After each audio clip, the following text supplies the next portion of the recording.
Menurutnya sejumlah permasalahan telah teridentifikasi, yakni ketersediaan BBM di terminal terpadu beserta pengirimannya masih relatif lancar.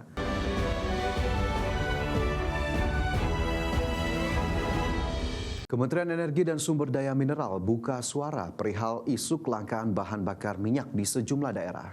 Wakil Menteri SDM Yulio Tanjung menyampaikan bahwa pihaknya tengah melakukan evaluasi ketersediaan BBM untuk seluruh wilayah tanah air bersama Pertamina.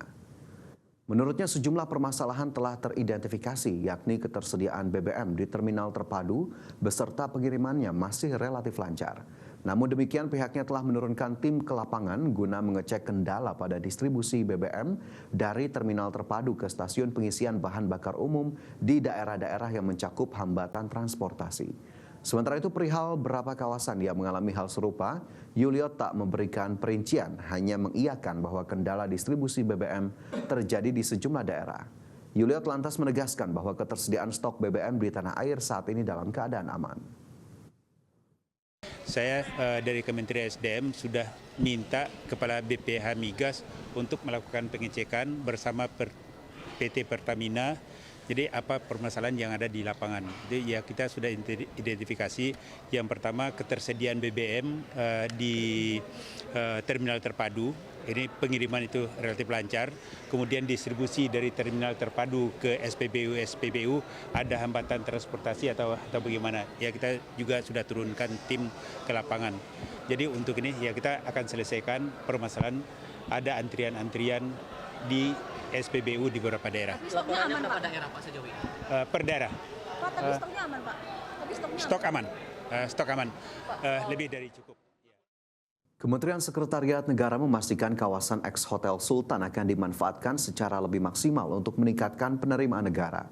Langkah tersebut dilakukan setelah pemerintah berhasil mengambil alih aset tersebut berdasarkan putusan pengadilan yang telah berkekuatan hukum tetap sejak Juni 2026. Menteri Sekretaris Negara Prasetyo Hadi mengatakan saat ini pemerintah tengah menyusun rencana pengelolaan baru bersama BPI dan Antara agar kawasan tersebut memiliki nilai ekonomi yang lebih besar. Prasetyo mengaku proses pengosongan bangunan masih terus berlangsung. Tahapan tersebut diperkirakan memerlukan waktu sekitar 1 bulan sebelum aset resmi diserahkan kepada BPI dan Antara untuk dikelola lebih lanjut. Semangatnya adalah mengoptimalkan pengelolaan aset yang dimiliki oleh negara sehingga pemasukan atau pendapatan kepada negara itu jauh lebih optimal lagi. Kita sedang dalam proses, ya, sudah beberapa kali rapat dengan teman-teman dan Antara dalam hal ini Injurni ya, untuk kemudian ke depan supaya pengelolaan hotelnya bisa lebih optimal sebagaimana yang tahun lalu juga JCC itu sudah habis kontraknya, kemudian tidak kita perpanjang dan kita kelola sendiri dan ternyata itu secara signifikan menambah PNBP kita.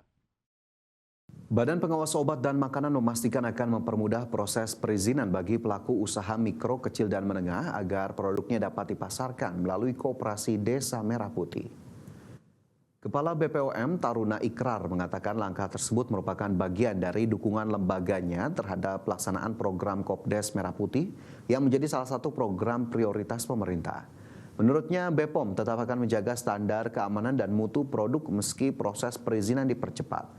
Upaya tersebut dilakukan agar semakin banyak produk UMKM termasuk dari pedesaan dapat masuk ke jaringan Kopdes Merah Putih. Ia menambahkan saat ini permohonan perizinan dari pelaku UMKM yang masuk ke BPOM sudah cukup banyak. Beberapa hal, salah satunya tentang dukungan dan support serta dukungan Badan POM untuk kesuksesan pelaksanaan Koperasi Merah Putih. Termasuk filter produk-produk untuk masuk ke Kopdes, Pak? Ya, termasuk filter produk-produk tersebut. Lokal juga, Pak? Lokal dan impor kita tetap. Oh, impor akan tetap dimasukkan ke Tentu tidak. Kita lebih fokuskan pada produk-produk dalam negeri kita. Iya, kita akan mempermudah perizinannya ya. Oke. Iya, kita dalam konteks, tapi standar keamanan tidak bisa turun. Tapi kita akan mempermudah tentu kita dengan mencari cara bagaimana mempercepat. Iran meluncurkan serangan ke wilayah Bahrain dan Kuwait pada hari Kamis. Iran menyerang kedua negara tersebut setelah Amerika Serikat kembali memberlakukan blokade angkatan laut terhadap Iran serta terus memperluas serangan udara selama 5 hari terakhir.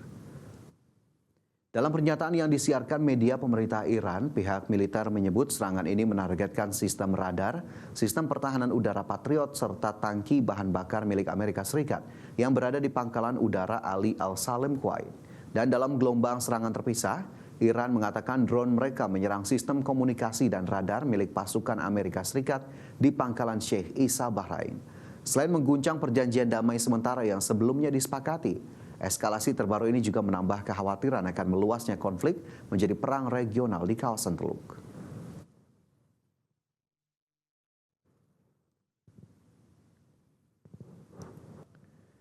Pemirsa, kelompok Hamas meminta dukungan dari Iran untuk memperkuat keberadaan di wilayah Gaza. Permintaan ini bertujuan agar Hamas memiliki pendukung di kancah internasional.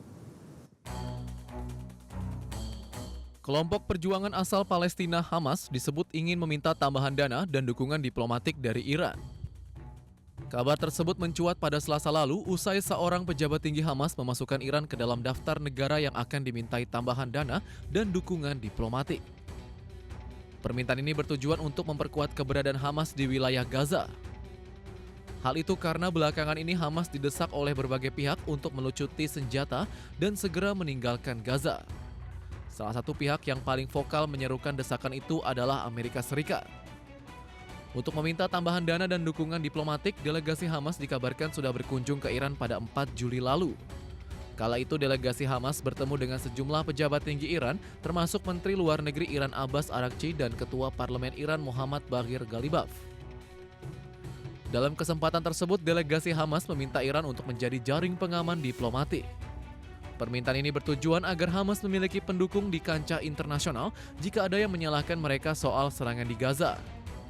Selama ini Hamas kerap disalahkan oleh komunitas internasional karena dianggap melakukan teror terhadap warga Palestina yang tinggal di Gaza.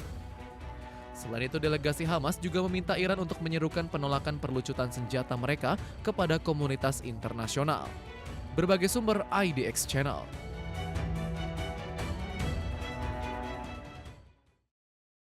Menko Pangan Zulkifli Hasan menegaskan Koperasi Desa Merah Putih akan menjadi penyalur bantuan pemerintah sekaligus penyerap hasil pertanian masyarakat melalui skema off-taker.